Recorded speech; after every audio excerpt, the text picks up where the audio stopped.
High gas, আজকে আপনারা দেখবেন আমরা মাকৈ সিদ্ধ খাবো। প্রথমে মাকইটা খোসাটা ছেড়ে নিতে লাগবো, পরে মাকইগুলো ভেঙে টুকরো টুকরো করে নিতে লাগবো,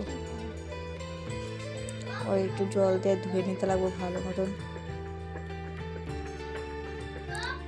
পরে কুকারের মধ্যে এটা ঢালে জল দিয়ে পরিয়ের মতন জল দিতে লাগবে, লবণ পরিয়ের মতন, ঢাকনাটা লাগায়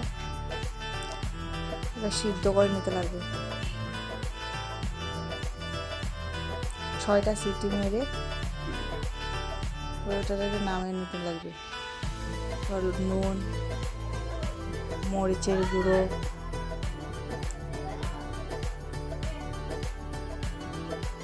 আর একটু সরষের তেল একটু দিতে লাগবে।